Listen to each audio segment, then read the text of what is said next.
The subcommittee will come to order.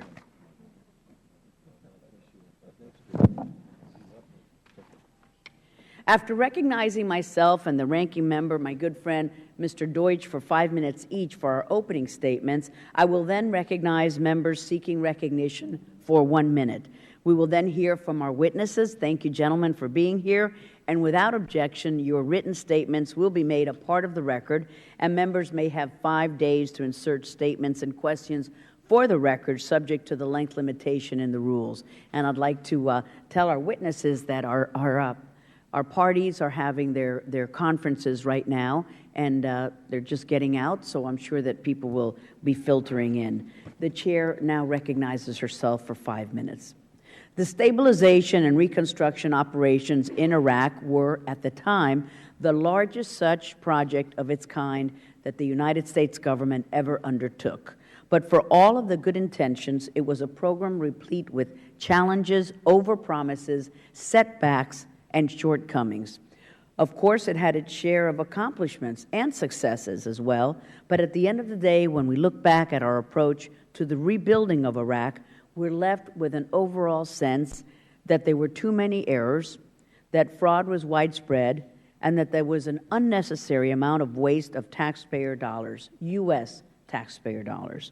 Not long into the Iraq conflict, it became clear that our expectations for a limited post-conflict engagement gave way to the realities on the ground, hard realities. Our mission would quickly have to shift from a short-term operation to a long-term, protracted rebuilding effort that would require large amounts of human and financial capital that we had neither the planning nor the capability to conduct. The Special Inspector General for Iraq Reconstruction and his excellent team spent 9 years, countless hours, analyzing our efforts in Iraq in order to identify the challenges that we faced, what we did wrong, where we succeeded, and most importantly, what happened to the $60 billion in taxpayer money used to fund the rebuilding of Iraq. What was concluded painted a very grim picture of our ability to adequately plan, execute, and oversee large-scale stability and reconstruction operations. According to the Inspector General, as much as $3 to $5 billion were wasted from the Iraq Relief and Reconstruction Fund alone due to poor accountability, and as much as $8 billion overall. Many projects in Iraq ran over budget and behind schedule because of a lack of oversight and lack of accountability, like the Basra Children's Hospital. According to the Inspector General's reports, this hospital was supposed to cost $50 million, but ran over to over $165 million and fell more than a year behind schedule. Another mismanaged project was the Fallujah wastewater treatment system.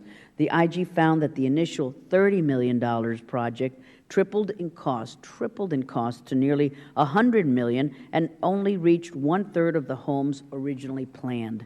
These are but a few examples, but they may prove valuable and the need for improved oversight going into the future. The lessons learned and the recommendations put forth in the Inspector General's final report, and I hope that everyone will have a chance to look at it, Learning from Iraq, a final report from the Special Inspector General for Iraq Reconstruction, and all of the members have the book, serves as an important tool for the United States government and for us in the United States Congress as we find ourselves facing a shift in the post-conflict role in Afghanistan. Our efforts in Afghanistan have already replaced those of Iraq as its nation's largest ever stabilization and reconstruction operation. Among the many challenges we faced in Iraq that the Inspector General highlights were a deteriorating security situation and inadequate oversight over the projects and programs being implemented. Yet for all of the challenges that we faced and the deficiencies that we encountered, nearly all of them lead back to the fact that we did not have a proper plan in place beforehand, which hampered our ability to execute and oversee stabilization and rebuilding operations properly. We have spent nearly $100 billion in Afghanistan under similar circumstances as Iraq, yet we still find ourselves making many of the same mistakes that we cannot afford to make as we prepare to withdraw our troops from Afghanistan at the end of 2014. It is likely that the United States will find itself in a similar position when examining future reconstruction efforts. In Haiti, a recent GAO report that I commissioned illustrated the lack of coordination and inadequate use of funds between the USAID and the State Department. In Syria, we must prepare for the possibility that similar efforts may be needed in a post-Assad era as the conflict further cripples the country's infrastructure. In order to ensure that we maintain the know-how to properly plan, execute, and oversee any future similar operations, we must learn from the lessons of Iraq. We must centralize unity of command, advocate for better interagency coordination, and use our funds wiser, more efficiently, and more effectively. And with that, I will turn to my ranking member, Mr. Deutsch, for his opening statement. Thank you. Thank you, Madam Chairman, for calling today's important hearing. It's been just over 10 years since the United States went into Iraq under false pretense of thwarting weapons of mass destruction. Nearly 4,500 brave U.S. soldiers were killed, more than 32,000 were wounded, including thousands with critical brain and spinal injuries, and over 100,000 Iraqi civilians were killed. And now I think there is an unfortunate perception that with so much upheaval in the region over the past 2 years, Iraq is no longer a priority. Yet at a cost of $2 trillion and the high human toll, we will feel the lasting effects of this war for many years. The U.S. has spent $60 billion on reconstruction efforts. It's an incredible amount of taxpayer dollars. But we did this to ensure lasting security, not just for the Iraqi people, but for stability in the region, and to try to create a reliable partner to help protect U.S. strategic interests.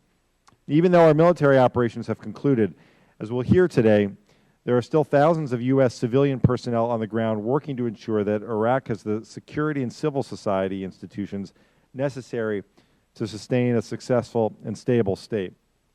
The United States and Iraq are working to implement all 8 tracks of the Strategic Framework Agreement. But in order to sustain long-term stability, the focus needs to be on more than just security. It must be on economic reforms, infrastructure, and rebuilding and strengthening higher education for a new generation of Iraqis. The IMF projects a GDP growth rate of 10% for 2013. Oil production is over 3 million barrels per day, helping to stabilize the markets as the U.S. and our partners can continue to find ways to shrink Iranian exports. For the first time in 2 years, there is dialogue between all of Iraq's political leaders. And although the run-up to April's provincial elections was marred with increased violence, the elections were deemed a success. However, sectarian violence has only increased with over 2,000 casualties between April and June. The greater test will come as the Parliament prepares for next year's national elections, followed by presidential elections. A peaceful transfer of power will be the true test of any democracy. In any operation of this scale, with this much money involved, we owe it to the American people to conduct stringent oversight. For the past 9 years, the Office of the Special Inspector General for Iraq Reconstruction has audited and investigated the state and DoD reconstruction operations on the ground in Iraq. According to the 220 audits and 170 inspection reports conducted by the Inspector General, Iraq reconstruction efforts have been plagued by waste, fraud, and abuse.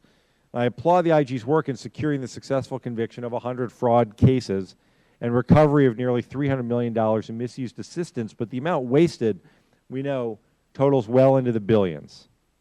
I'm most interested to hear from the Inspector General as to how waste and fraud can be better controlled in future stabilization. No, how waste and fraud can be prevented in future stabilization and reconstruction operations. How do we learn from this? How do we use the lessons learned in Iraq to streamline bureaucracy while ensuring better interagency coordination on reconstruction programs?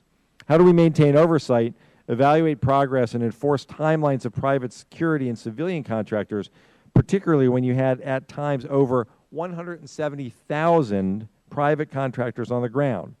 A recent CNN report indicated that contractors have reaped a staggering $138 billion in Iraq. $138 billion. And perhaps most importantly, I look forward to hearing how we can better achieve host country buy-in. How do we operate in a situation if the U.S. is looked upon as occupiers by the people? How can we achieve this connection, not through bribery at every level of government, but with the people who will be working in the water treatment plant, or the mother who could have the chance to send her child to university? As the Inspector General prepares to wind down his mandate later this year, the title of this hearing is fitting, Learning from Iraq, because although I hope we are never involved in a contingency operation of this magnitude again, appropriate advanced strategic planning for any future efforts can mitigate the pitfalls of Iraq. The Chair's focus on Afghanistan just several minutes ago, focusing on Afghanistan going forward, saving taxpayers' money, stopping fraud, stopping waste. These are all incredibly important topics that I look forward to hearing our witnesses speak about today. I look forward to what I hope will be a productive discussion on how we can apply the Special Inspector General's best practices to any future operations. I appreciate your being here, both of you, and Madam Chairman, I yield back to Madam. Thank you very much, Mr. Deutsch, for your opening statement. We will then recognize members for a 1-minute opening statement. We will begin with Mr. Kitzinger. Thank you. Well, thank you, Madam Chair, and gentlemen, thank you for serving your nation and being here. I appreciate it. Since I only have 1 minute, I want to just quickly say, so I'm a veteran of the Iraq War, been there multiple times over multiple years, and in fact, during that process, I saw great improvement, especially after the surge happened, which probably many people still in Congress today oppose the surge. And it was amazing to me. And then as a member of Congress, I was shocked. I was utterly shocked to find out that the administration decided that they were going to leave no residual troops at the end of, there was no negotiation of a further status of forces agreement. We're talking about the lessons we're going to learn in Afghanistan. I think that's what's important, because I just read an article today in the New York Times that the U.S. considers faster pullout in Afghanistan. In fact, they're talking about a zero troops option after 2014, which was a number that was randomly pulled out of a political generator of saying, hey, politically 2014 would be a good number. I'm very concerned that we repeat the mistakes in Iraq by pulling all troops out of Afghanistan and ending what the American people, young men and women, have fought so hard to achieve, and that the Afghan people have fought so hard to achieve on the edge of an Afghanistan victory. So with that, I yield back. Thank you. Thank you very much. Mr. Connolly is recognized. Thank you, Madam Chairman, and thank you, Mr. Bowen and your team, for your hard work. You know, the finding that at least 15% of the Reconstruction money, $8 billion, was wasted is troubling enough. But when one contemplates that, that's probably the tip of the iceberg when you look at inefficiencies, inappropriate projects, projects that half work, projects that aren't going to have lasting value or can't be maintained, that number climbs rapidly. How can we be surprised that the United States finds so much wastage based on a war that had nothing but false premises, and frankly, when the decision was made to go in, was inadequate to begin with, and the chaos that resulted has cost us dearly. And so I hope we focus on the lessons learned and enshrine them so we don't repeat them. Thank you, Madam Chairman. Thank you, Mr. Connolly. Dr. Yoho? Thank you, Madam Chair. I'd just like to thank the Chair and the ranking members for this hearing today. This hearing is important because it gives us the opportunity to learn lessons from our past endeavors in the Middle East region and hopefully not make the same ones again. And if insanity is doing the same thing over and over again, expecting different results, let's hope by having hearings like this and talking to you, we can inject a little sanity to our foreign endeavors of the future. I look forward to the testimony of our witnesses and thank them for being here today. Thank you. Thank you. Thank you, Dr. Yoho. Mr. Cicilline. I thank the Chairman and the Ranking Member for convening this hearing, and I certainly want to thank the witnesses for being here. I think there has been considerable national debate about our engagement in the war in Iraq, but there should be no question that we have an important responsibility to ensure that we are good stewards not only of the talent of this country, but of the treasure. And this report raises some very alarming concerns. I think, as Mr. Connolly says, it ought not be a surprise based on the false premises that led us to this conflict. But I'm very anxious to hear from the witnesses and to hear your recommendations, how we might reform this process to safeguard not only American lives, but safeguard American treasure. And I thank you for being here. I yield back. Thank you, Mr. Cicilline. Mr. Collins is recognized. Thank you, Madam Chair. I just, again, look forward to the testimony of our witnesses today, bringing forth as we've heard some of this in other committees, and I'm looking forward to that. And again, what was said earlier is looking forward with a look to the past, I think, is appropriate.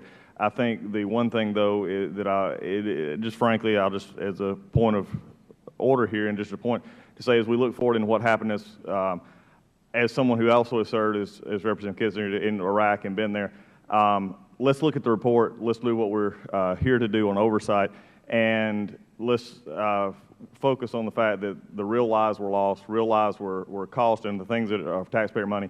And this idea that we have a false premise for going there or other things needs to be left on the table, and we need to focus on what we can learn and move ahead. And I yield back. Thank you very much. Mr. Kennedy is recognized. Thank you, Madam Chair. Thank you very much for holding this hearing. Thank you to our witnesses for your service and your important work. I'm just going to add my voice to, I think, the voices and the thoughts that you've heard already this morning. In reviewing the report, I join my colleagues in being particularly troubled with some of the markups and the contracting that you pointed out. Just on one page, $900 for a switch that was valued at $705, a 12,000% markup. Another bid that was put in for $80 for a piece of PVC plumbing that was also competitively bid on for $1.41, a markup of over 5,000%. What can we do? Clearly, the systems that were put in place were inadequate, to say the least. What can we do to make sure that our treasure is spent wisely and we are matching the commitment that our service members are making abroad? So I look forward to your thoughts, and thank you for your service. Thank you, Mr. Kennedy. Mr. Meadows is recognized. Thank you, Madam Chairwoman, and thank you for being here to testify.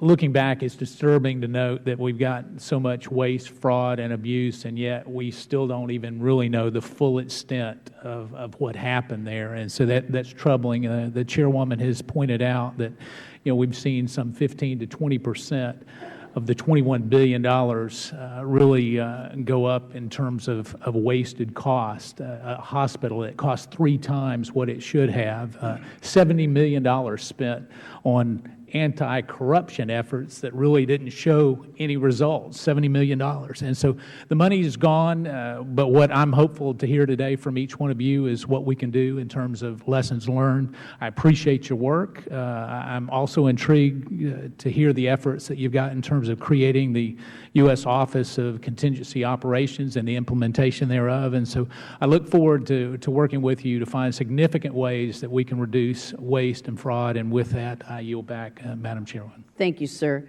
Ms. Frankel of Florida.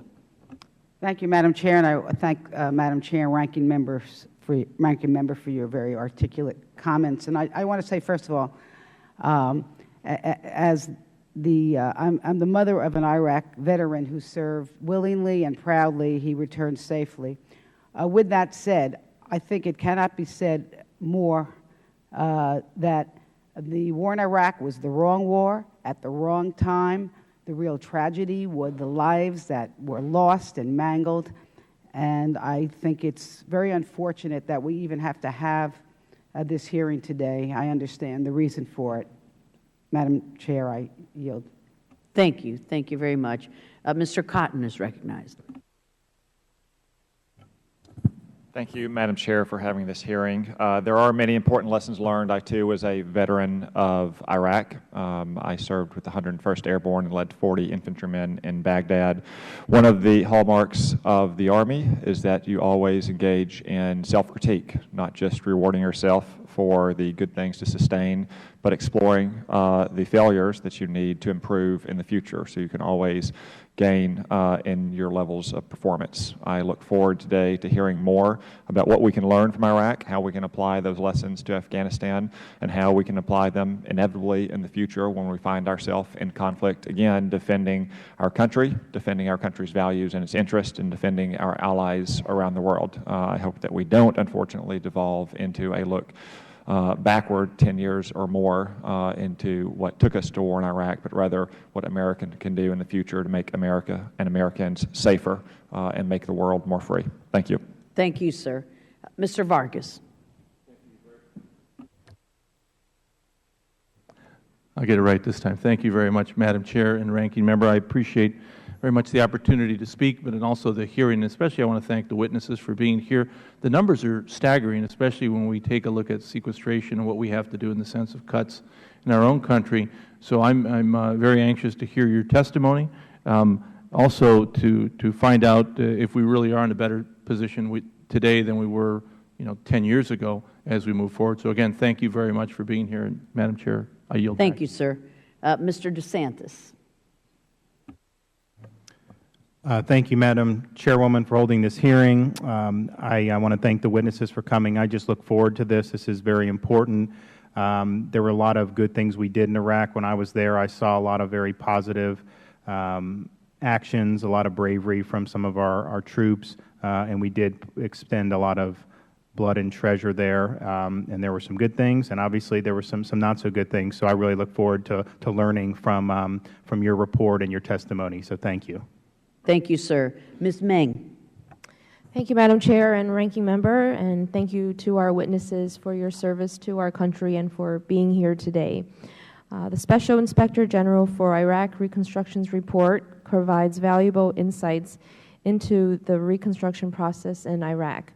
This is an important opportunity to evaluate our previous rebuilding efforts and consider how to improve our efficiency in any future stabilization efforts. Considering all the countries in conflict around the world, it is critical that we learn from our past mistakes and failures before involving ourselves in any other reconstruction efforts. I look forward to exploring how we can use the information contained in this report to develop more effective response systems and produce better results. Thank you. Thank you, ma'am. Mr. Stockman is recognized. Thank you for allowing me, Madam Chairman, Ranking Member, to speak. And it's good seeing you again after all these years. We live in a hurricane area, hurricane zone. We would never vote for a hurricane. We would never want a hurricane. But when it happens, we want to be prepared. It's like Boy Scouts. We want to anticipate the worst. And now we never want to be in that situation again where we're in Iraq the way we are. But should it happen again, I think it's critical we address how we can do it better. And that's what we're here about today. And I'm excited that you're addressing these issues. And I compliment you for doing all this under the fire of military while you're trying to audit at the same time. Appreciate your sacrifice to our nation. And I really look forward to seeing how we can save a dollar. I think I had the lowest dollar per vote. So this is an issue that we need to address, saving money for our taxpayers. And thank you, Madam Chairman, for opening up. Thank you, sir. And I think that I speak for all the members when I say how blessed we are to have in our subcommittee, as you heard from our members speak, 4 veterans of the Iraq War. So for them, they have a real deep personal knowledge in what went on there. Thank you to Mr. Kinzinger. Thank you, Mr. Collins. Thank you, Mr. Cotton. And thank you, Mr. DeSantis, for your brave service. We thank you, and Ms. Frankel, for your son. And I'm blessed that my stepson and daughter-in-law also served tours in Iraq. So thank you very much to all these brave heroes. And we are so pleased to welcome back to our committee Mr. Stuart Bowen, Jr., the Inspector General for Iraq Reconstruction. Mr. Bowen has served in this position since 2004, overseeing more than $63 billion in U.S. funds. Over the past 9 years, he has made 34 trips to Iraq, and his oversight work has produced financial benefits to the U.S. government in excess of $1.8 billion and has yielded 87 convictions for fraud and other crimes. Mr. Bowen is a military veteran, having served 4 years on active duty as an intelligence officer in the U.S. Air Force. Thank you for your service, and welcome back this time to our subcommittee. Thank you, Stuart. And next, we will welcome Ambassador John Herbst, the Director of the Center for Complex Operations at the National Defense University. Prior to this, Ambassador was the ambassador to Ukraine and to Uzbekistan, and retired in 2010 with the rank of Career Minister. He also served as the State Department's coordinator for Reconstruction and Stabilization, overseeing the creation of the Civilian Response Corps, an interagency group of 1,000 civil servants trained and ready to deploy quickly to crises abroad. He is a two-time recipient of the Presidential Distinguished Service Award and has also received the State Department's Distinguished Honor Award and the Secretary of State's Career Achievement Award. Mr. Bowen is here with his daughter, Sophie, and who is interning with the Veterans Affairs Committee, and the ambassadors here with 2 interns, so we welcome them as well. And Mr. Shabbat of Ohio has just come in, and I'm wondering if he has a 1-minute opening statement before we get to our witnesses. I thank the chairwoman, but in the interest of time, I think I'll forego that so we can get to the witnesses. Thank you so much. So we will begin with the Honorable Stuart Bowen. Thank you, sir.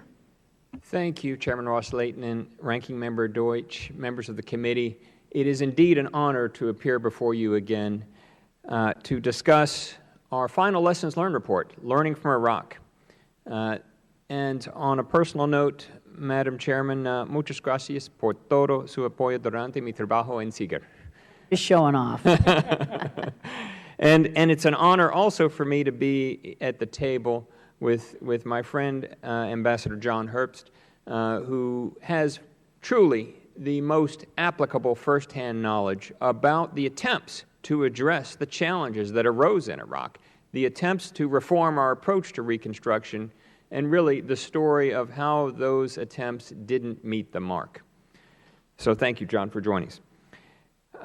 We issued Learning from Iraq this March, the 9th Lesson Learned Report, emblematic of my understanding of this mission from the start. And that is not just to generate audits. We did 220 of those, inspection reports, 170, and obtain convictions. We'll have over 100 by the time we're done in September. But to learn from what we were observing and to communicate it to operators so that it could be applied to improve how U.S. taxpayer dollars were being spent in Iraq. My mission, as I saw it, was as the taxpayer's watchdog, but also as a support to the mission and advisor to the operators through these reports. This report provides 7 chapters that lay out how that $60+ billion was spent over the last 10 years, but importantly concludes with 7 lessons that are the focus of today's hearing. And I think that's what we should absorb from the entire Iraq experience, what we can learn from it, how it can be applied to reforming our system for stabilization and reconstruction operations, so that when we next encounter such an operation, and we will, as most of the members have acknowledged, that we are structured to succeed, that we are prepared to win. And I have to say, in answer to an issue raised already at the dais, that we are not much better off today than we were 10 years ago with regard to planning, executing, overseeing stabilization and reconstruction operations. The 7 lessons, here they are. First, begin rebuilding only after you've established adequate security. As someone said to me, why is that a lesson? Isn't that obvious? Well, it's a lesson because we didn't apply it effectively in Iraq. And thus, to put it in very simple terms, begin modestly. Begin with small projects, and don't pursue large ones until the setting is stable. Second, ensure full host country engagement. Madam Chairman, you pointed this out in your opening statement as a key issue, underscoring the truth that we didn't consult enough with the Iraqis at the outset. For Learning from Iraq, I did 44 interviews with leadership, 17 Iraqi leaders, including Prime Minister Maliki, previous Prime Ministers Jaffrey and Alawi, and they all essentially focused on this, that we didn't consult with them about what they really needed, and thus we built what we wanted. As Deputy Secretary of State Bill Burns told me, we came to Iraq and we tried to do it all and do it our own way. And he underscores and echoes the Iraqi point, consultation is key. Third, establish uniform contracting, personnel, and information management systems, all missing in Iraq. One of our first audits, which we issued almost exactly 9 years ago, found that the Coalition Provisional Authority couldn't account for who was there. They did not have a staffing system that was apropos, which was unsurprising since it was a startup. And as I've called it in this report, it was an adhocracy, and indeed a series of adhocracies that unfolded in Iraq. That's the wrong way to protect our national security interest. Improvisation is the wrong approach. We have to plan. That's key. And personnel planning is the first and foremost element, I think, because you've got to take the right people to the situation to succeed.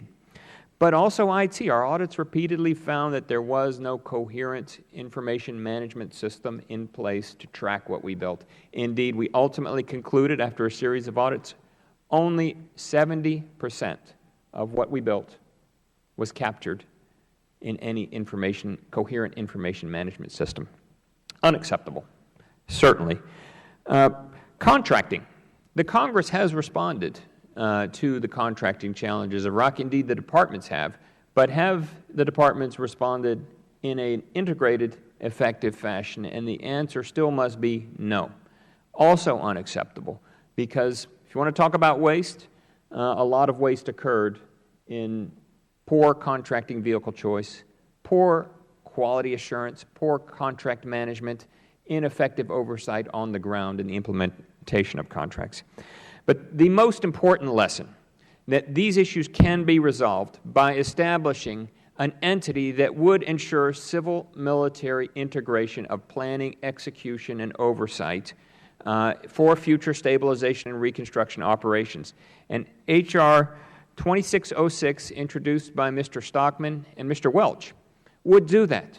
It provides a structure. It addresses the contracting problem. It addresses the personnel problem. Indeed, it puts somebody in charge. Occam's razor. If no one's in charge, someone should be in charge. Accountability is key to the success. That's the purpose of this hearing, oversight, to impose accountability. But looking forward, as the members have articulated, which we must do as we learn from Iraq, we have to implement reforms that will effectuate a success in future stabilization and reconstruction operations. The U.S. Office for Contingency Operations would assure such success. Thank you, Madam Chairman and members of the committee. Look forward to your questions. Excellent. Thank you very much, Mr. Bowen. And Ambassador, we'd love to hear from you as well. Just push that green button.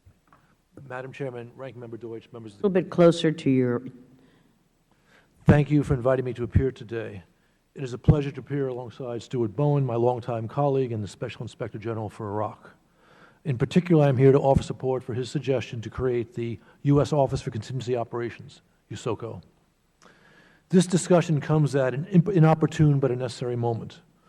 The country has been continuously at war since September 11, 2001. Our military has been stretched by operations in Iraq and Afghanistan to the near breaking point and needs time and resources for repair and rejuvenation. With our planned withdrawals from Afghanistan next year, the U.S. seems to be entering a new era of national security challenges. Chastened by the difficulty and costs of Iraq and Afghanistan, the American public has expressed in various polls its preference to avoid such interventions in the future. This clear preference to avoid large-scale interventions has reinforced by the nation's budgetary woes. This has put serious pressure on the federal budget and, of course, the Pentagon. In sum, there is not much support at this time for the U.S. to invest its reduced budget resources to ensure that we conduct stability operations in a competent way. This is a serious mistake because whether or not the United States is entering a new post-Afghanistan era in foreign policy, the international scene continues to be characterized by state dissolution and rampant instability. Al-Qaeda, holed up in the Taliban-led failed state of Afghanistan, launched the September 11 attacks. Today, the extremist group Al-Shabaab in Somalia is recruiting among Somali Americans in Minneapolis. The Center for Complex Operations recently released a new book, Convergence, Illicit Networks and National Security in the Age of Globalization, that highlights how various criminal groups are making common cause around the world to the detriment of law-abiding states and citizens. The Fund for Peace and Foreign Policy issued the 2013 Failed State Index last month. It listed 20 countries, with Somalia and the Democratic Republic of Congo leading the way, as in critical condition, and 20 more in serious danger. In other words, this problem of ungoverned spaces will be with us for a generation or more, and there will be contingencies when American interests and the American public demand that we act. For example, Haiti is a near neighbor that has earned its ranking as the 8th most unstable country in the world. This poorly governed land has prompted American interventions, both military and humanitarian, multiple times over the past century. Lately, these interventions have been driven by our desire both to alleviate human misery and to prevent a flood of Haitian refugees washing up on our shores. These are objectives which the American public can understand and support. I was in the State Department during our last intervention in Haiti, following the January 2010 earthquake. I recall vividly senior officials saying, "We will do this intervention right, so there will be no need for future interventions." Well, as the chairwoman pointed out, we did not do it right. Our engagement achieved little. There will be occasions in the future where we'll have to engage in Haiti. So it is a very good thing if we are prepared. There is yet one more reason to develop capacity to conduct stabilization and reconstruction operations. While the American public may be fed up with interventions abroad, many in Congress and our broader political class are not. We saw this in the run-up to the intervention in Libya. President Obama was initially reluctant to engage, but under pressure from our allies in the UK and France, and also from Congress, we decided to go in. The President put clear limits on our role. We would only use air power, and we put no soldiers on the ground. Yet this intervention was in support of a principle, the responsibility to protect helpless citizens from their own leadership, which if applied regularly would lead to our intervening again and again around the world. Right now, we are witnessing pressure to get involved in Syria. This pressure is going despite the failure of our intervention in Libya, a failure because while we removed Gaddafi and we prevented carnage by Gaddafi on his citizens, this led to the destruction of democracy in Mali and the humanitarian tragedy there with over 450,000 displaced people, both within the country and without. Yet pressure is growing for us to engage in Syria, despite the fact that the most effective members of the opposition are Salafi extremists. If we go into Syria, we better be prepared. We are not prepared at this moment. To properly run stabilization and reconstruction operations, the U.S. needs a significant civilian capacity to complement our world-class military. One way to explain our less than successful stability operations in Iraq and Afghanistan is to point out the obvious. These civ-mil operations were carried out by professionals on the military side, but by amateurs on the civilian side. This is not to denigrate our State Department professionals or our USAID professionals. I was a career Foreign Service officer for 31 years, and I can attest to you that our Foreign Service officers are courageous, intelligent, and capable. The same is true with our USAID colleagues. But the point is that neither the State Department nor USAID hires or trains people in large numbers for stability operations. This was evident during our engagements in Iraq and Afghanistan. Yes, we deployed hundreds and even thousands of USAID and State Department officers, but we eventually staffed it with tens of thousands of contractors, people who served one tour and then left. Their experience vanished with them. Contrast that with the military personnel who served 3 or more tours in Iraq and Afghanistan. The problem on the civilian side has been understood for some time. It led President Clinton to issue Presidential Security Directive 56 and President Bush to issue National Security Directive 44. The purpose of that second directive was to create a rapid reaction interagency force, a civilian response corps, that could be used for both conflict prevention and conflict response. It was under the control of my old office at the State Department, the Office of the Coordinator for Reconstruction and Stabilization. While SCRS was beginning to build the Civilian Response Corps, the Obama administration came in. Under the Quadrennial Diplomacy and Development Review, under Secretary Clinton, the department took the good step of making my old office a bureau and renaming it the Conflict and Stability Operations Bureau, raising its profile at state. But unfortunately, for budgetary and perhaps other reasons, they decided to take apart the Civilian Response Corps. This corps, which once numbered over 1,000, now is reduced to a handful. In other words, if we go into a major stability operation today, we will have to staff the civilian side of this contingency operation with contractors. We are no farther prepared to staff this with professionals of the U.S. government than we were 10 years ago.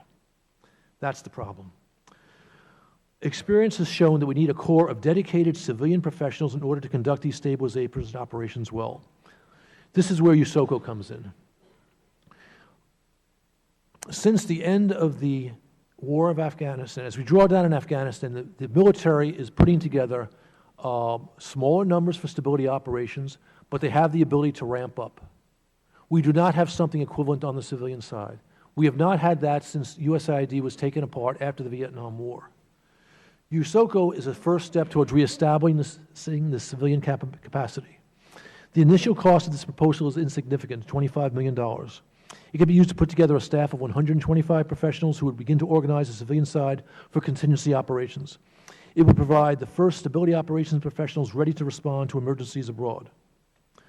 This would put our civilian side, if this proposal is enacted, in the same situation as our military, which has ramped down the numbers but was able to ramp up in an emergency, and which has retained the know-how to conduct civilian operations, civil operations. We have created the world's greatest military, but without a professional civilian counterpart, this military will not conduct stabilization operations effectively. A small investment today will help us avoid failure tomorrow. Thank you. I apologize for going over my time. No, thank you very much, Mr. Ambassador. Thank you for excellent testimony. And we will begin the questioning part. I will recognize myself for 5 minutes. Mr. Bowen, we have spent nearly $100 billion in Afghanistan already. However, we continue to make some of the same mistakes as we've done in Iraq. One of the lessons learned from your testimony that you pointed out is that we should begin rebuilding only after establishing sufficient security. Given the fact, as Mr. Kinzinger pointed out, that we have seen press reports this morning that the President is considering leaving no troops in Afghanistan after our withdrawal in 2014, how will this security vacuum impact our reconstruction efforts in Afghanistan based on the lessons learned in Iraq? I think my interview with Secretary Panetta on this point shed some light on the decision-making with regard to the withdrawal from Iraq vis-a-vis what is occurring in Afghanistan. And Secretary Panetta said to me that the inability to negotiate a basis for a continuing U.S. military presence in the post-2011 Strategic Framework Agreement left the United States without important leverage in Iraq. This weakened American capacity to push for greater change within the government of Iraq. That's a lesson, I would say, from the Iraq experience, from Secretary Panetta's perspective, a one that should be listened carefully to. And thus, as we look forward to Afghanistan, that lesson ought to be kept in mind because the truth is the last quarter in Iraq has been the most devastating quarter since the summer of 2008. A lot of causes for that, certainly what's going on in Syria, but the rule of law certainly is not under control in Iraq at this moment. And speaking of Syria, due to that ongoing bloody conflict, the infrastructure in Syria needs will continue to increase, and the U.S. might be asked to assist in Syria's reconstruction efforts in the near future. Looking beyond Afghanistan, what would you suggest, either one of you, our plan should be for a post-Assad Syria within the parameters of reconstruction efforts, and how much cost would be involved? Can you envision what those could be and what many mistakes might be repeated there? At a minimum, we should be actively planning for participating in a multilateral stabilization and reconstruction operation in a post-Assad Syria. We should be planning now. We should have been planning for a while. Indeed, the UN, under former Syrian Minister Dari, is doing that now, and he's publicly expressed some frustration at the lack of multilateral engagement on the point. It's impossible to project the cost, but we do know the devastation in Syria is massive. And thus the stabilization and rebuilding of the country will take time. But what should be clearly on the table, and would be if there was a USOCO in existence now, is identifying the contractors, the personnel, the IT system, the oversight, how money would be managed, the controls, just to put a general rubric over it, to ensure that we avert fraud, waste, and abuse of the kind that we saw in Iraq and that we've seen in Afghanistan. Mr. Ambassador. I agree with Stuart that we should be planning now. We should have begun planning long ago for a possible engagement in Syria after the Assad regime falls. Whether or not we actually do that depends on many things. For example, whether the government that appears after Assad is one that's friendly to us. But we don't know, and we should be planning now for that contingency.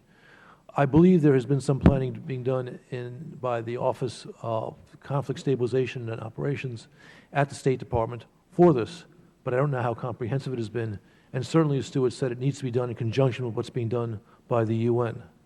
And speaking, if I could interrupt you, you talk about the Bureau of Conflict and Stabilization Operations was established in November of 2011, and this bureau was preceded by the organization that you led, the Office of Coordination for Reconstruction and Stabilization.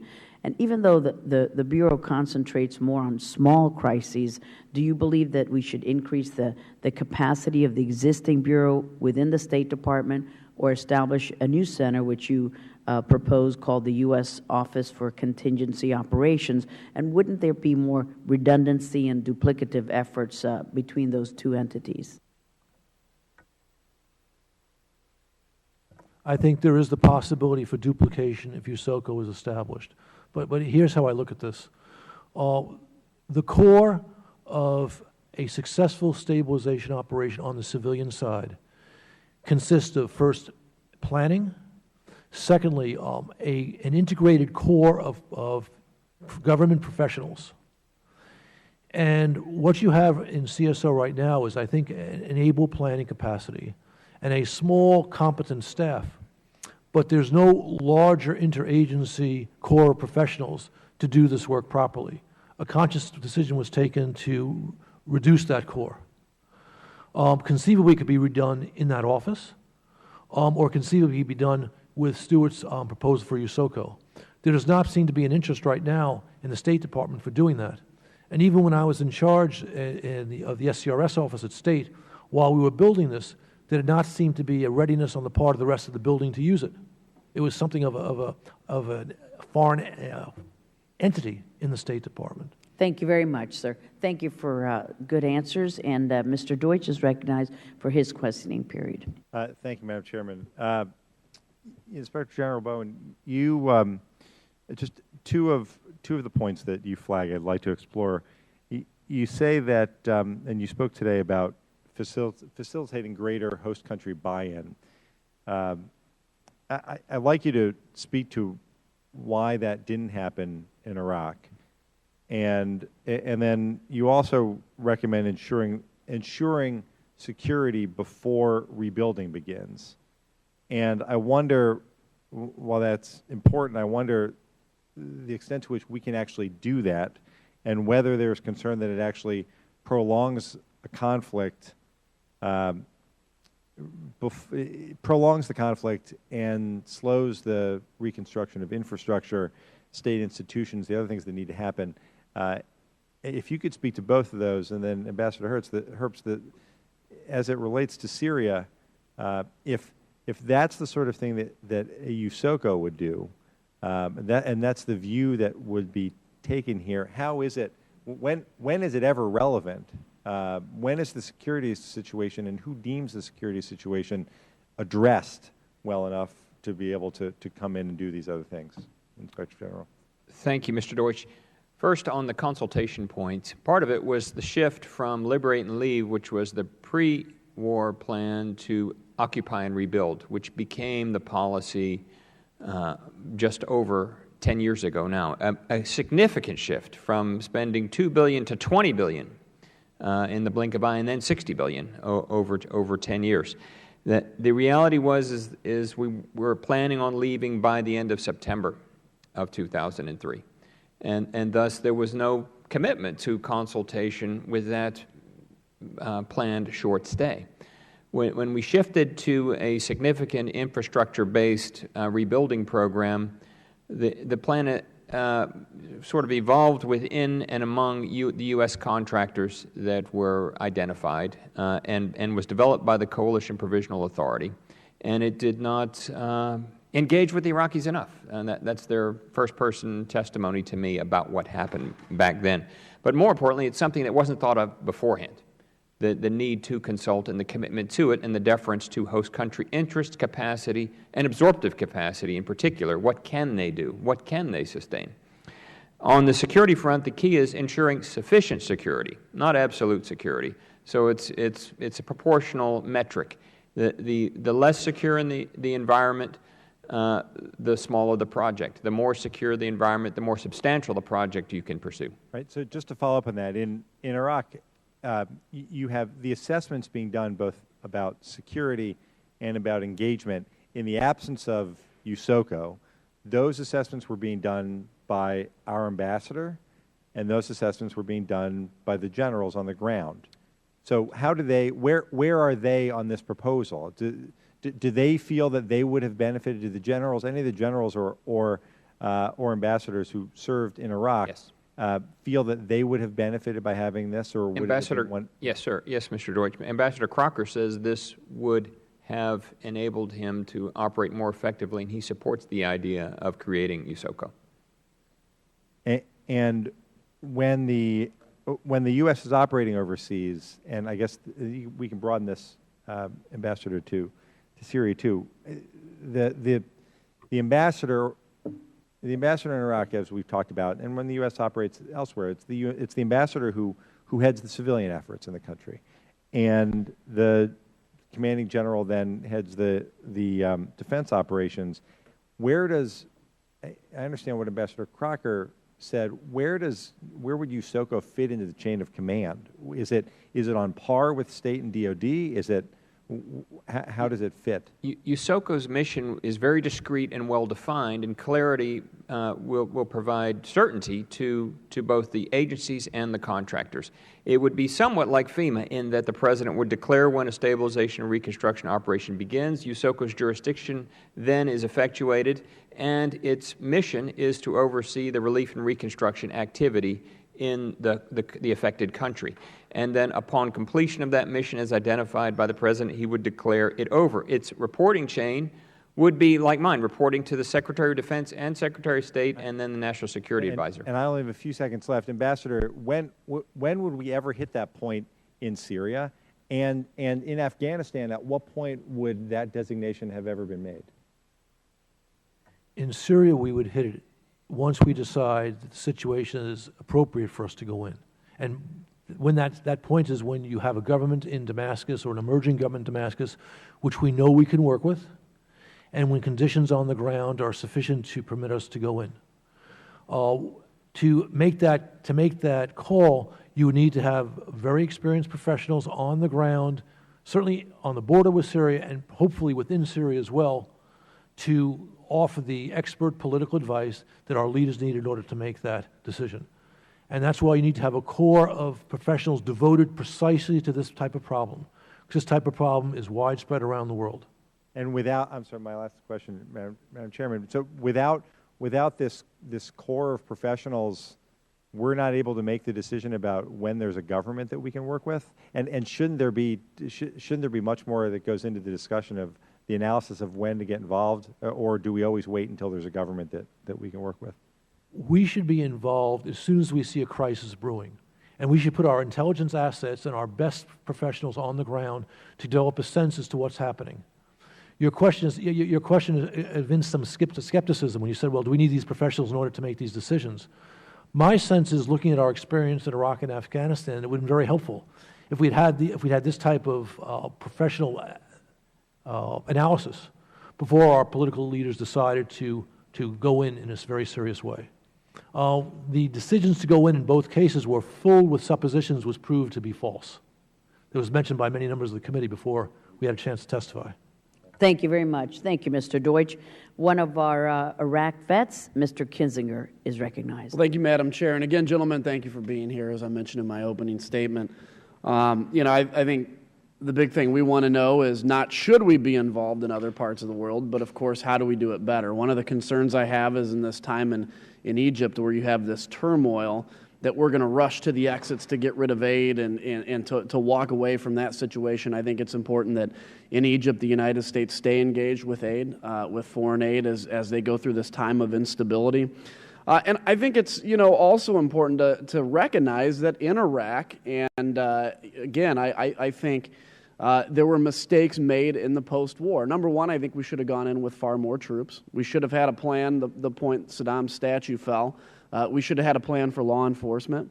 And frankly, we should have gotten on TV and said, if you work for the Iraqi government, come to work tomorrow because you're going to continue to have a job. And I think that in the long run cost us probably many years of fighting. And so as we look at this, something I want to explore is what's the difference between what happened in Germany and Japan post-World War II and what we saw in Iraq.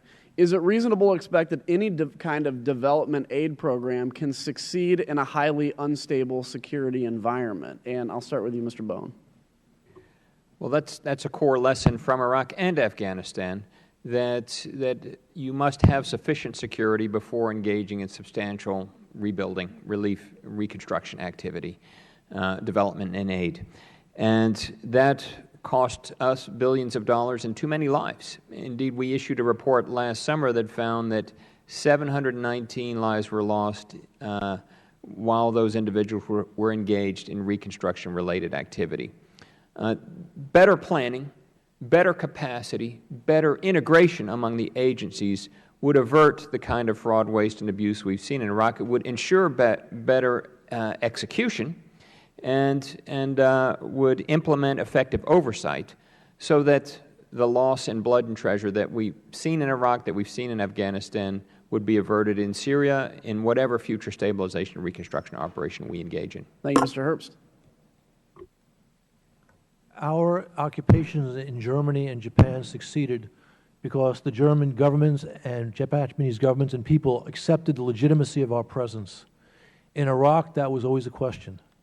And let me just ask you, not to interrupt, but do you believe initially when basically the Saddam statue fell, did we have the legitimacy at that point? And was it a matter of we didn't enforce laws, we didn't, we basically did the de-Baathification? Was that the problem, or do you think that was in question from the very beginning? Given the complexities of our relationship with the Arab world, our legitimacy was in question even as Saddam's statue came down. I believe we had a chance, if we had done it smart, that we could have established some legitimacy. And if we had done it smart, we would have established law and order, which we had the capacity to do. As you stated, we would have welcomed those who had been part of the Saddam government to continue working in the government. We would not have disbanded the military the way we had. There are many fundamental mistakes that we made. Mistakes because we were not sufficiently sensitive to the culture of the location. But even had we done everything right, Iraq would have been much more difficult than Germany and Japan. But let me give you one example from Japan which helped us get it right in Japan. President Roosevelt made the critical decision not to remove the Emperor of Japan. And the Emperor of Japan said to the Japanese people, cooperate with these Americans. We had no such wisdom in Iraq. You're suggesting we should have left Saddam Hussein as president? No, but we took out Tojo in Japan.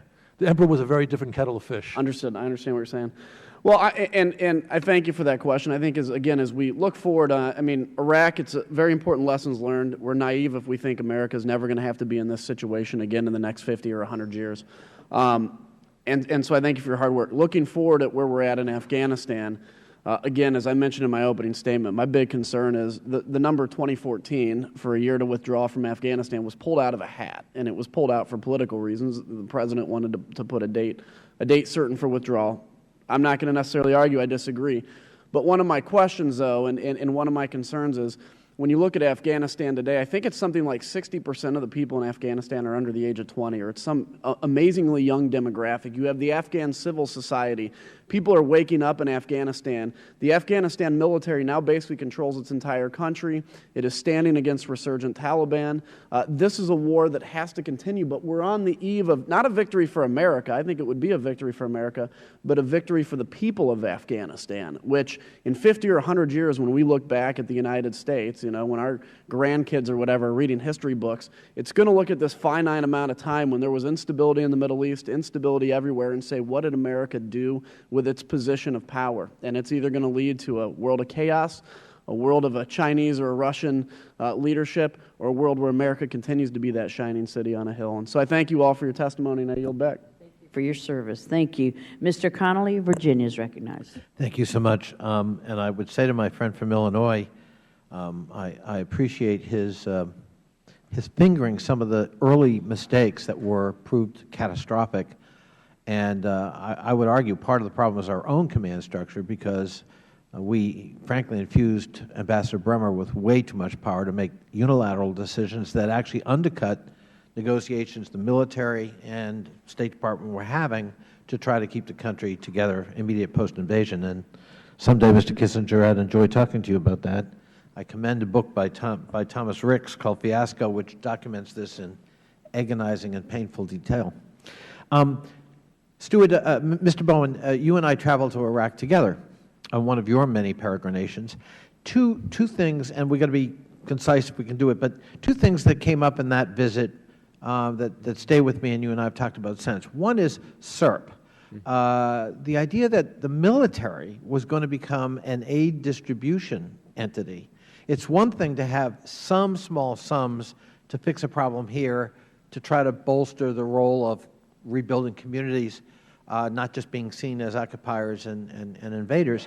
But this program ballooned with very little scrutiny, and I wonder, as part of your final report, if you'd talk about that. And then the second thing is, I remember anecdotally when we were traveling in a limited way around Baghdad, if you recall this, there was the story about the water power plant or water purification plant we rebuilt or we built. The problem was that we gave no thought to the capacity of piping in Baghdad. And so we had this brand spanking, shiny new thing we could point to, and we cut a ribbon, and we turned on the switch, and tens of thousands of Baghdad water pipes burst because they weren't retrofitted to handle this new capacity. And that's what I was saying in terms of over and above the 15% of absolute waste. There were examples like that where we just didn't get it right. Now, maybe it was in haste. Maybe it was because we didn't have the right people on the project. Maybe it had to do with the coordination you're talking about. But I wonder if you just talk about that aspect of it, too, not just waste. Yes, thank you, Mr. Connolly. Yes, on SERP, clearly, as our audits demonstrated, it extended far beyond its initial concept as quick-hit, urgent humanitarian need projects. That's a good idea. That's a weapon in the arsenal of the local commander to help address hearts and minds issues at the village level. What happened instead was we had projects like the Baghdad Enterprise Zone, which ballooned up to $38 million, including the painting of a mural on a blast wall for $1 million. That entire project certainly work. That's great work if you can get it. Well, I would deem it waste, but more importantly, it didn't advance our national security interests locally, and instead hindered them. And ultimately, the Congress responded by capping SERP projects at $1 million unless the Secretary of Defense approved, and that never happened. But the Congress shouldn't be SERP's program office. That should be done at the Pentagon, and thus in future operations there should be a program office that carefully defines how it should be implemented and ensures training is done. That's what was also missing. On the Nazareth water treatment system, yes, you're right. It was the largest project we did in Iraq, single infrastructure project. And it, as we documented in our evaluation of it, was only operating at 20% after turnover. And it is an example of what happens when you don't carefully consult and effectively oversee and ensure proper execution at the local level. It was a project beyond their means, and as you pointed out in your opening statement, there's so much waste at the sustainment point. In other words, what the Iraqis cannot sustain. The Nazareth system is one example that's impossible to document, that the $8 billion number is a conservative number when it comes to waste. By contrast, in Erbil, the parallel water treatment project, the fourth largest project we did in Iraq, is a smashing success. It's providing fresh water to the people of the capital city of Kurdistan now. And why? Because the Kurds committed to it. And they did have a sustainment plan that they executed. Sustainment is a huge issue in any future operation. Thank you, Madam Chair. Thank you, Mr. Connolly. Dr. Yoho. Thank you, Madam Chair. Gentlemen, I appreciate your testimony. You know, we're talking about fraud, waste, and abuse, and we need to have transparency and oversight and all that, and I hear that in every meeting I come to, but we never find that person that's held accountable at the top. And, you know, with the money that we looked at spending in Iraq, $60 billion, I think is what I have, and then close to $100 billion in Afghanistan, without the oversight, it just seems, when we go back to our district, in fact, that's one of the reasons I'm here, is American people are tired of that. We've got to change our foreign policy and what we do. And the reason it worked in Japan and Germany is we beat the stink out of them, and they surrendered. Nobody surrendered here. And so for us to go into a stable, non-stable government and try to rebuild, it's almost insanity, I think, or ludicrous that we do that without that clear defined goal. And now we're looking at Syria to do it again. I want to ask specifically, what do you see as the role of the American government in the Middle East? Is there a different way that we can approach the Middle East to bring stability to that area instead of going in there and bombing? People die, and then we have to look at rebuilding with the waste, fraud, and abuse. That's the one question. The other one is, if you could take us through a scenario of how money is given to this agency and how it's tracked so that we don't get into this again. And you know, unfortunately, I think we'll be involved somewhere in the future, and I'd rather not see that. I'd hate to see our young men and women go overseas. They need to stay here and build America strong. So I look forward to hearing you.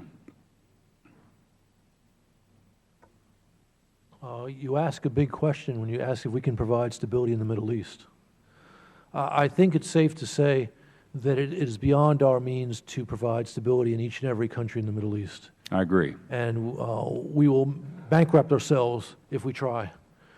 We can offer an environment, we can, by prudent relations, promote stability, and that should be part of our goals. And we can also, in specific countries at specific times, make a significant difference. But we have to be very careful before we go in. We have to have excellent intelligence. We have to have goals that are sufficiently limited that we can achieve them, and goals that are consistent with the culture, political and social, of the country where we engage. And that means we have to look carefully every time before we decide to intervene.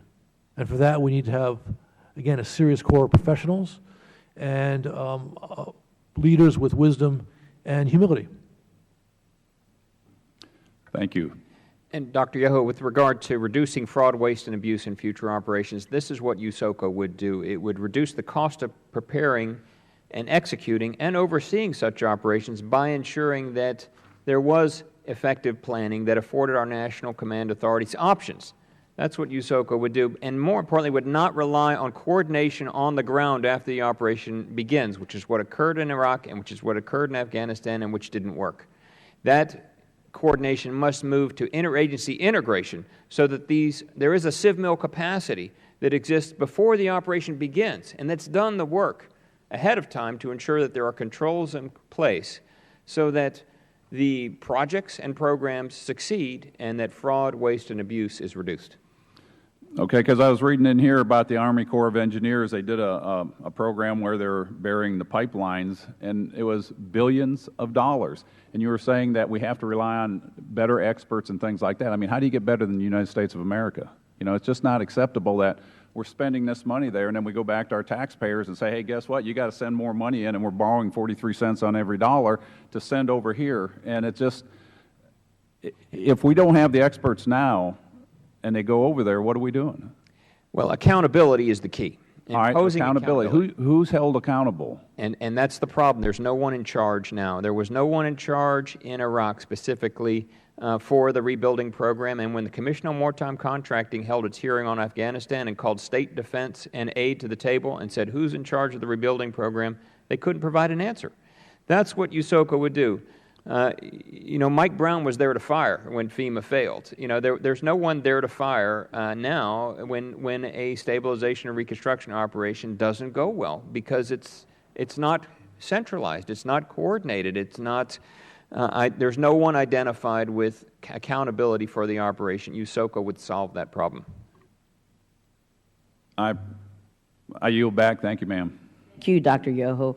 Mr. Cicilline is recognized. Thank you, Madam Chair. Thank you again to the witnesses. You know, the contrast of the quality and service of our brave men and women in uniform compared to the conduct described in this report is really stark and very, very disturbing. And so I want to ask really three separate questions. First is, what role does the pervasive corruption in Iraq play in this reconstruction effort?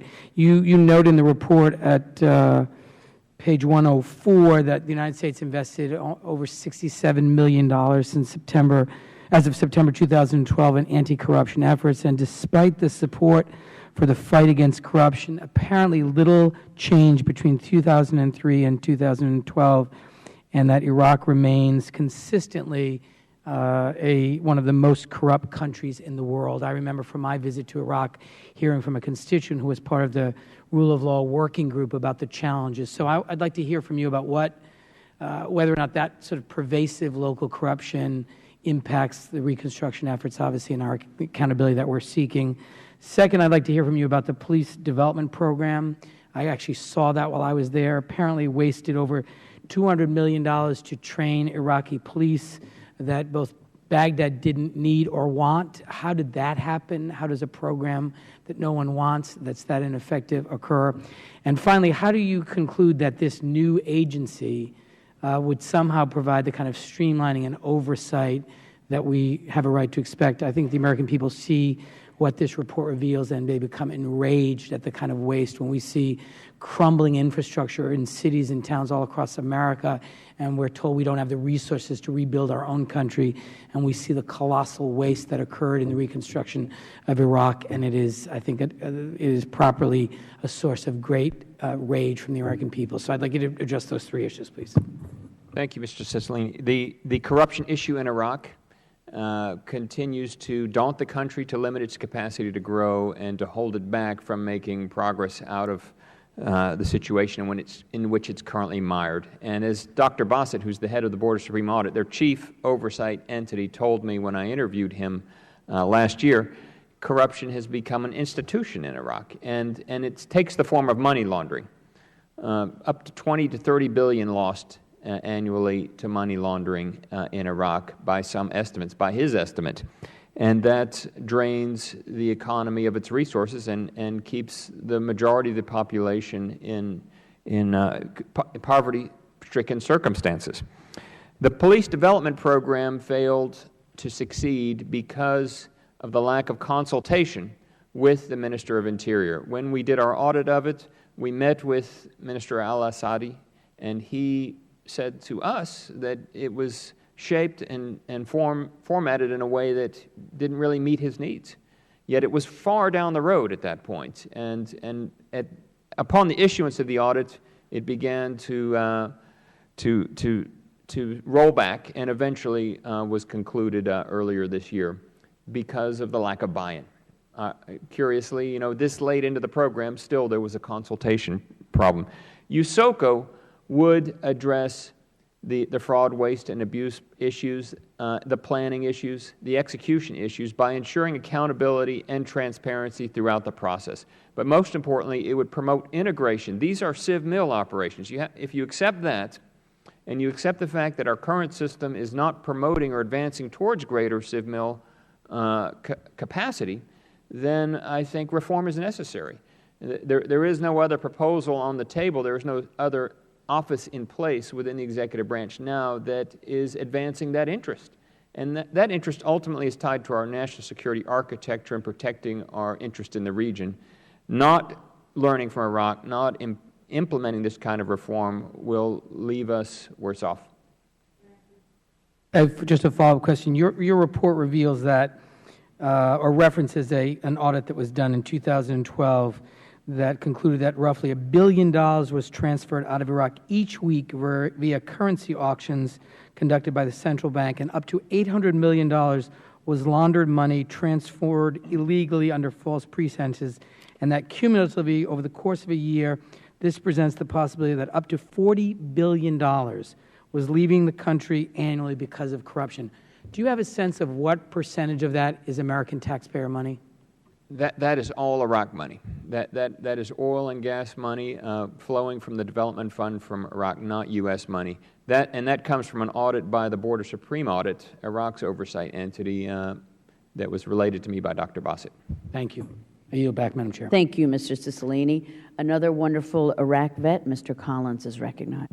Thank you, Madam Chair. I appreciate it. I think one of the things that I appreciate in this discussion with the questions on both sides is this is a dialogue. This is one of the things that I think needs to happen. And I think what's interesting, though, is coming to the table and thinking about the correlation between World War II and now. I think there's an interesting correlation. One, there is no correlation because there was different aspects of this. And going into Iraq, as we did, when you're fighting a war and trying to rebuild the place at the same time is not the best way to go about it. And also, and I think one of the statements that was made about not taking into account local interest in this, and that's something we got to look at.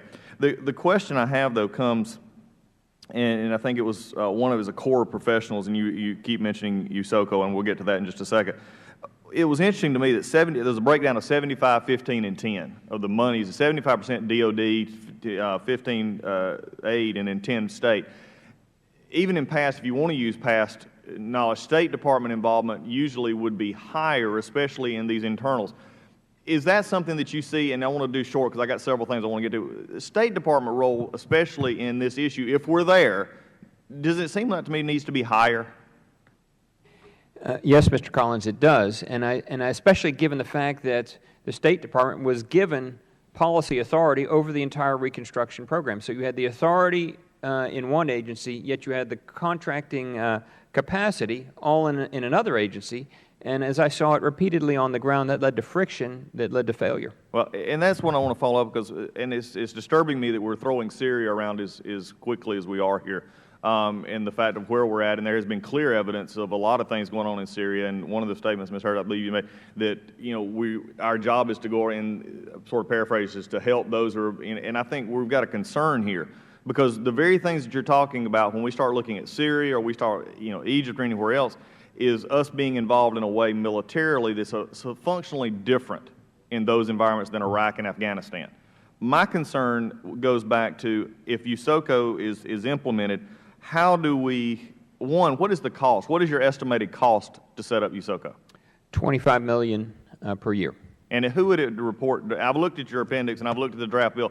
Is it a standalone new agency? Yes. Where is the direct reporting? It reports to the Secretary of State and Secretary of Defense and also to the National Security Advisor for policy. That right there I see as an issue right there. You have three bosses.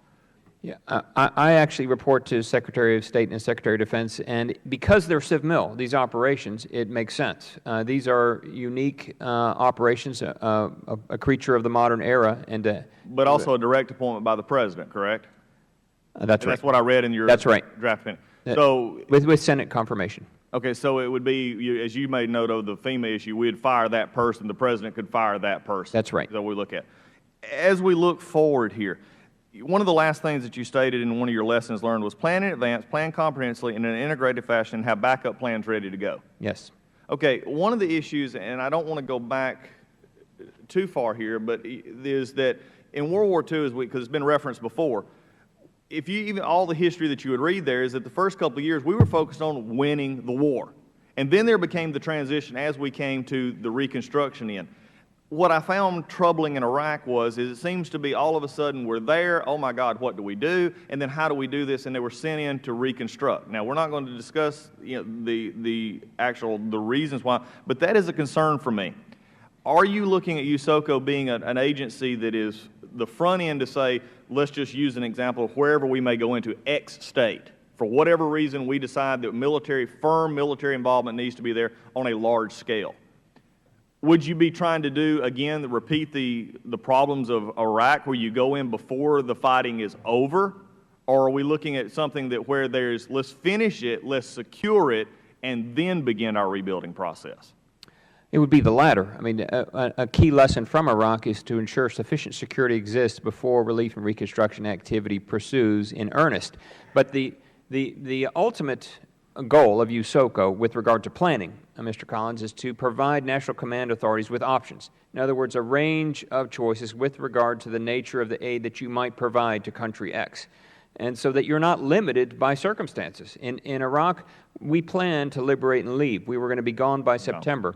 But within 6 weeks of arriving in the country, we'd shifted to occupy and rebuild with no structure, with no system in place to sustain such an operation. And I appreciate your work, and you have done yeoman's work here, and both have, and I appreciate that. I think the concern that I have looking forward here is implementation of USOCO, implementation of this in a what we'll call a different environment, which Iraq and Afghanistan stand alone, and then you've got the smaller areas on how are we fitting in and how would that fit in long term. I think these are, Madam Chair, I think these are things that we need to discuss, especially in the Middle East as we go forward, because that is the hot spot right now in which we have to deal with.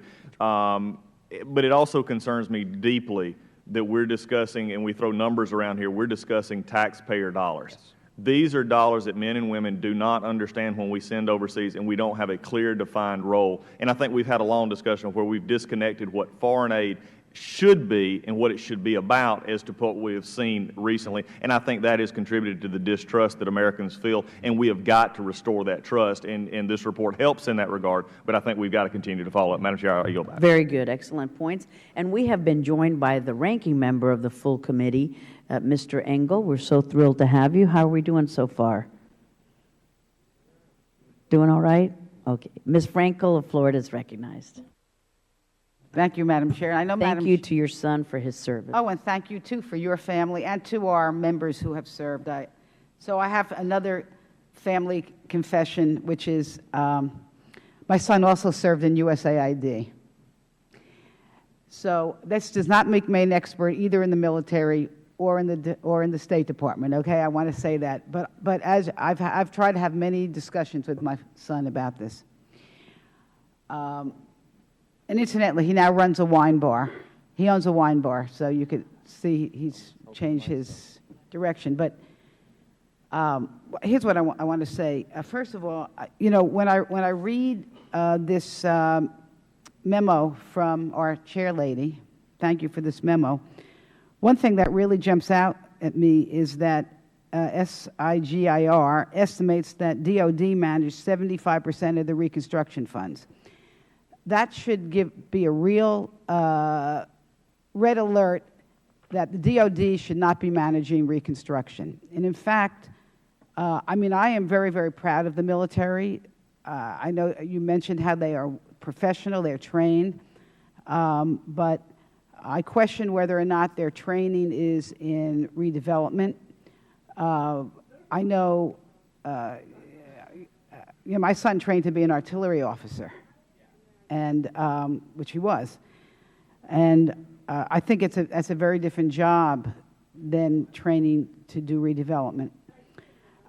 So I think that one of the mistakes we made is having the Defense Department manage Reconstruction. Number two, you talked about USAID.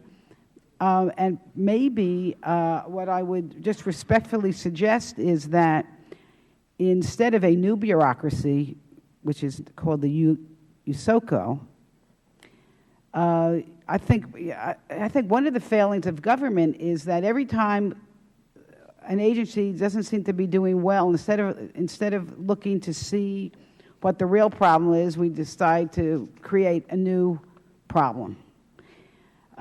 Maybe, I just want to respectfully suggest, and I'd like to hear your comments, maybe USAID is not funded.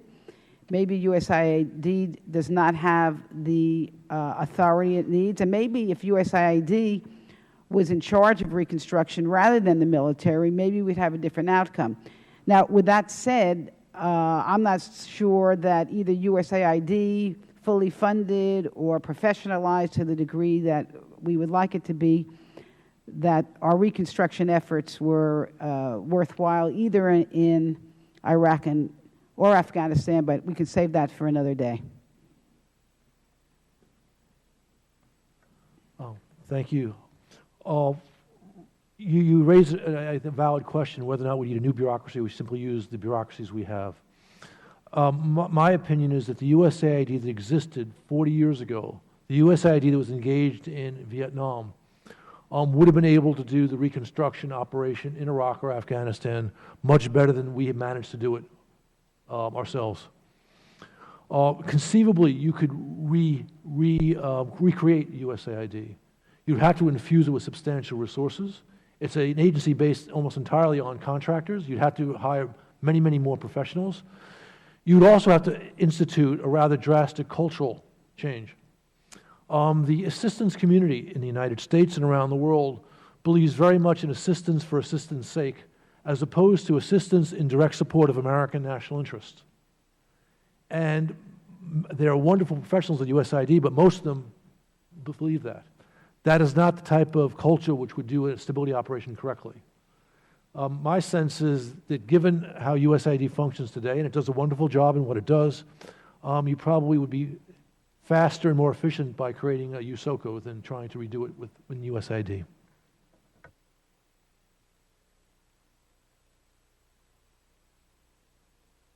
Did you want to? Well, yeah, I concur with Ambassador Herbst. The reality is USAID today functions chiefly as through contracting out its work, about 80%. And so to absorb it within one agency, I think, has already been attempted at state through Ambassador Herbst's office, the Coordinator for Reconstruction and Stabilization, ultimately placing it within any one agency, state, DOD, aid, will imbue the operation with that particular bureaucracy's biases. And by providing it independence, pulling it out, you're able to develop a new culture, a civ-mil culture, that ensures, Ms. Frankel, I think your key point, that a civilian leads the Yes. reconstruction mission. That you led with that, and I totally concur with it. And part of the motivation behind the creation of USOCO would be to ensure a civilian lead for our stabilization and reconstruction operations, rather than at each appropriation, at each supplemental, having this bidding war almost to decide who gets what share of the rebuilding money, as occurred so often in the course of the Iraq rebuilding venture. Thank you very much. Thank you, Madam Chair. Thank you, Ms. Frankel. And Mr. DeSantis, another Florida colleague, and thank you for your service in Iraq. Thank you, Madam Chairwoman. Thanks to witnesses. I really appreciate this, appreciate the report. The report obviously talks about that initial decision to fire de-Baathification, fire the security forces. General Petraeus, I think, was correctly critical of that. And I'm just curious, was it just assumed that those folks would not have wanted to participate in a new Iraqi government, or was there actually evidence that led us to pursue de-Baathification?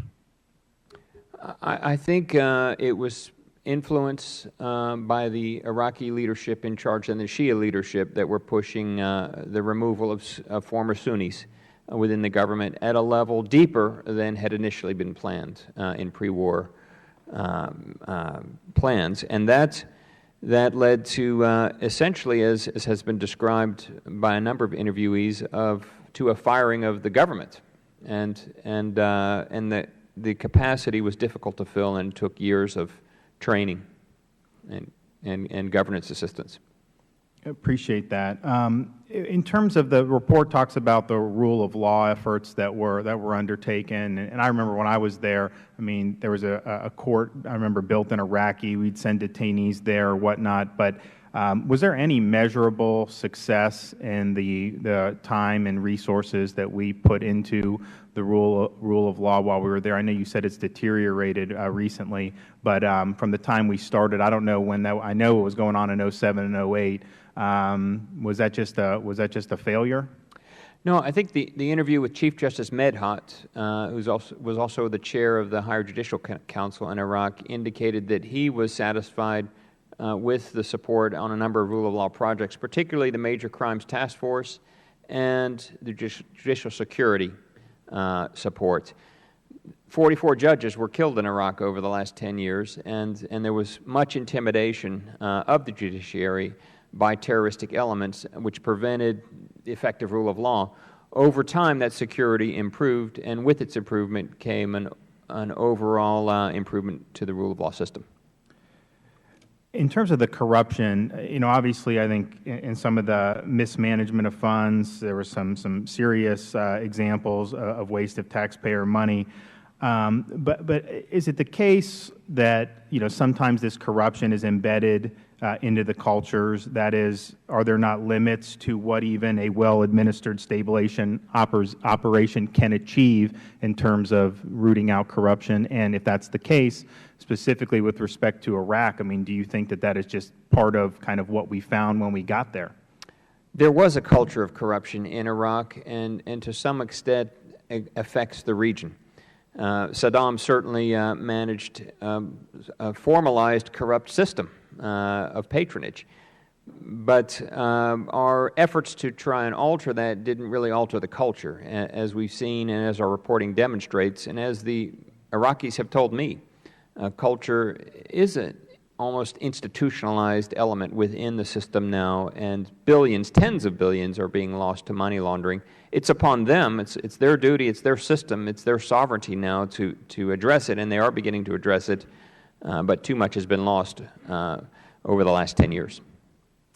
And then finally, in terms of the SERP project, I remember that was being done when I was there, and it just seemed to me like there were some benefits, but this is just me on a very low level seeing some of this. And I didn't get a chance to read, kind of how the report appraised that, but from standing here today, do you think that that was an effective use of dollars given the circumstances that these commanders were facing at the time? Yes, Mr. DeSantis, our SERP study, our special report on SERP, demonstrated significant reporting from battalion commanders about successful SERP projects when they were managed at a limited level, under $100,000. That was the initial plan.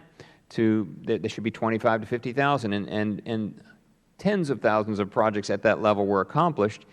I think to good effect, especially those local grants. You remember that helped local businesses accomplish small projects. However, when they became $1 million, $5 million, $10 million projects, and then they extended beyond the life of the deployed elements, then we lost oversight, and then waste and fraud occurred. Thank you. And then just finally, Mr. Herbst, you had mentioned about us not being prepared to do some of these operations, and so is that you would not advise us to get involved in a nation-building / stabilization type enterprise in that region right now? I think we should be very careful before we make any decisions to go in at the present time. Thank you. Appreciate the witnesses. I enjoyed it. Thanks, Madam Chairwoman. Thank you, Mr. DeSantis. And now we will recognize Mr. Vargas of California. Thank you very much, Madam Chair. And I think I figured out the button here, finally. So thank you very much. Only supposed to learn that in your second year of service, Juan. Usually takes me about 2 or 3, so thank you, Madam Chair. First of all, I appreciate very much the testimony that you've given here today and the information you provided. I think for most Americans, when you think of rebuilding, you do think of the Marshall Plan. I certainly do, and I think of it as a success. One of the things that you bring out in the report, interestingly, is the second point for your 7 final lessons learned, and that was that you begin rebuilding only after establishing sufficient security and focus first on small programs and projects. The Marshall Plan began, I don't know, you may recall, it didn't begin right after the war ended. In fact, the Marshall Plan didn't begin until 2 years after the war ended, and it was because we had that fear, of course, of the spread of Soviet communism. So that's when President Truman said we're going to have this plan. It was somewhat controversial. I went back and looked at the numbers. I thought they were going to be important because I do recall the numbers being gigantic, and it turns out that we spent about $13 billion when we had a GDP then of $258 billion for the United States. So it was a rather large amount of money. There was some controversy with it, but at the same time, people generally understood, and the American people got behind it, saying, yeah, those are our allies. They're enemies now, but they're going to be allies long term. So, I mean, I appreciate the timing, but I think the second part's important. That is that that Europe was going to be friendly.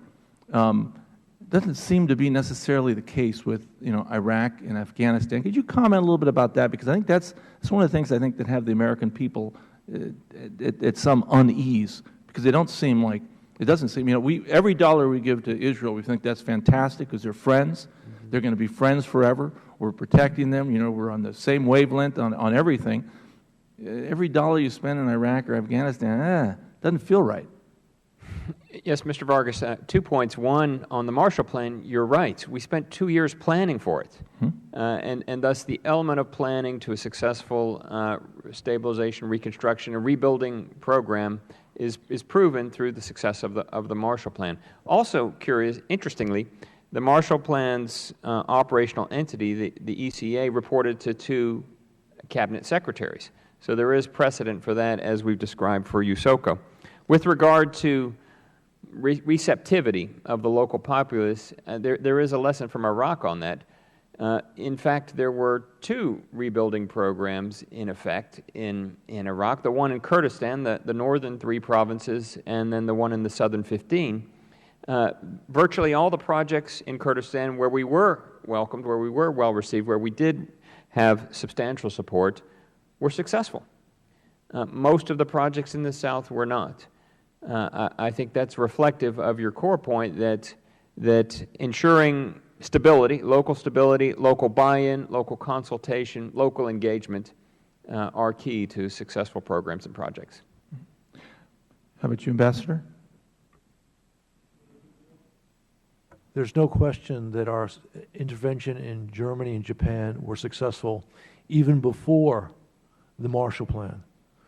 And that's because, as we've all mentioned, the Japanese and the Germans accepted our presence as legitimate in the wake of their defeat.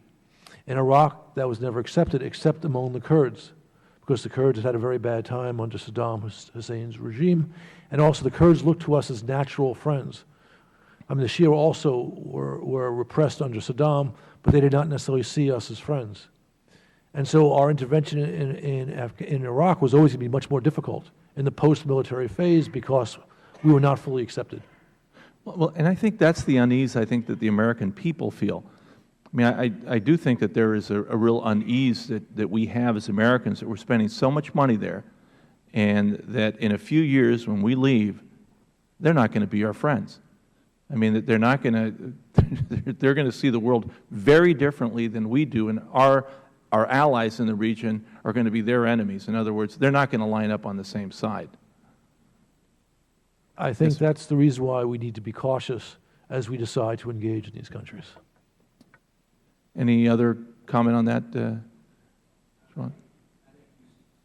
USOCO would ensure caution because it would offer options. We would not be driven by circumstances, as was the case in Iraq when we shifted from a plan to leave in 2003 to one that ended up requiring us to stay for 10 years. And USOCO would also provide accountability and transparency that I think would assuage those just concerns that the American people have about their dollars being wasted in these operations. Thank you. Thank you, Madam Chair. Thank you, Mr. Vargas, and we thank our excellent witnesses for wonderful testimony. And to conclude our subcommittee, I will just read into the record the 7 final lessons from Iraq based on the final report from the Inspector General. Number 1, create an integrated civilian military office to plan, execute, and be accountable for contingency rebuilding activities during stabilization and reconstruction operations. 2, begin rebuilding only after establishing sufficient security and focus first on small programs and projects. 3, ensure full host country engagement in program and project selection, securing commitments to share costs, possibly through loans, and agreements to sustain completed projects after their transfer. 4, establish uniform contracting, personnel, and information management systems that all SRO participants use. 5, require robust oversight of SRO activities from the operation's inception. 6, preserve and refine programs developed in Iraq, like the Commander's Emergency Response Program and the Provincial Reconstruction Team Program that produce success when used judiciously. And lastly, 7, plan in advance, plan comprehensively and in integrated fashion, and have backup plans ready to go. Excellent, gentlemen. We appreciate your testimony, and we look forward to working with you on the months ahead. And with that, the subcommittee is adjourned. Thank you, Madam Chairman.